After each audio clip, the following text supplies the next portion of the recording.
I can still feel the sting. Her hand, her rage, her humiliation, public and loud. The sound of her palm connecting with my face cut through the music, through the clinking glasses, through my soul. For a second, I didn't move. My cheek burned, my ears rang.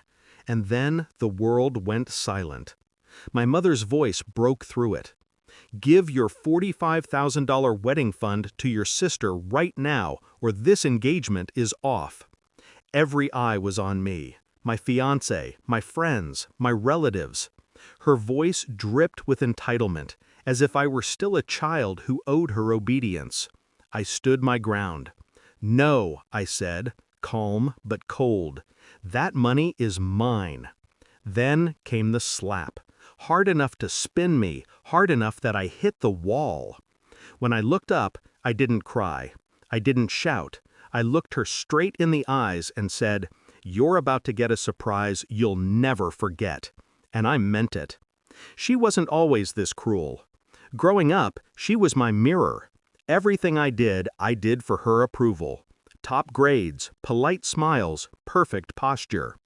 But love, in our house, was currency. And she always collected interest.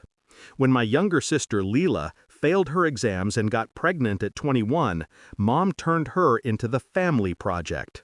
"She needs more help," she'd say. "You're stronger, you'll understand." Understanding became sacrifice. Every milestone I earned, Leela inherited a piece of it, and Mom made sure I smiled while handing it over. I let it go for years. Until the engagement party, until the slap. I started noticing things weeks before the engagement. Mom had been too involved, asking for financial details, insisting on handling the venue payments herself, for convenience. Her tone was sweet, but her eyes were calculating.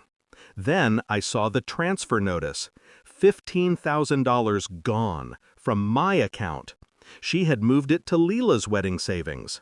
When I confronted her, she called it a temporary adjustment. She said, "You'll both get married soon. It's family money anyway." That was when I realized my wedding wasn't about love or celebration, it was about control. So I started planning, not out of anger, out of clarity. The first thing I did was change the locks on my accounts. Every financial document, every statement, every proof, I secured them all. Then, quietly, I told my fiancé, Adam. He didn't believe me at first. My mother had that charm, the polished kindness of someone who lies beautifully. So I showed him the evidence, the transfer, the messages, the manipulation. He looked at me differently after that, not with pity, but respect. "Handle it your way," he said, and I did. 2 days before the engagement party, I called his father. Mr. Hall, a man who built his empire from nothing, respected boundaries and integrity above all. I told him everything, the money, the pressure, the slap before it even happened, because I knew her pattern. She always escalated when she lost control. He listened quietly. Then he said, "Let me know when to walk in." At the engagement party, the scene unfolded exactly as I predicted. Mom's voice rose when I refused her demand.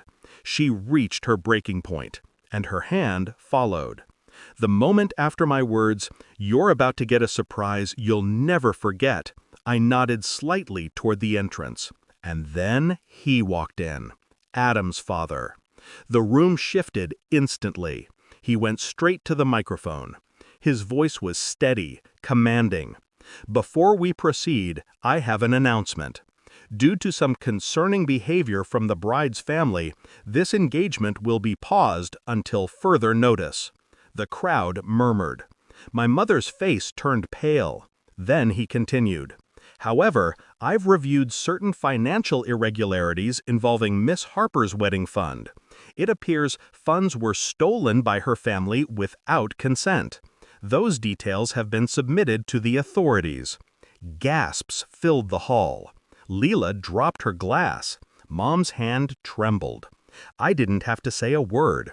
The cameras caught everything. the confrontation, the slap, the exposure. And when she turned to me, her expression was raw, terrified. "You wouldn't." "I already did," I said quietly. "You taught me to fight for what's mine."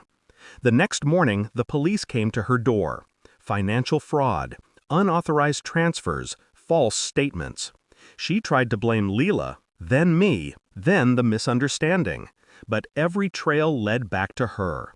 The community she loved, the one she controlled with gossip and gifts, turned cold overnight. Her name was whispered with pity now, not power. I didn't attend the hearing. I didn't need to. The engagement went ahead 3 months later. Small, private, peaceful. No speeches, no drama. Just love, real and quiet. Mom sent a letter before the wedding. No apology, just excuses. I never replied. When I look back now, I don't see the slap. I see the moment I woke up. That day, she hit the wrong daughter, and I made sure she'd never forget it. Final line: sometimes revenge isn't loud. It's the silence that follows when you stop being.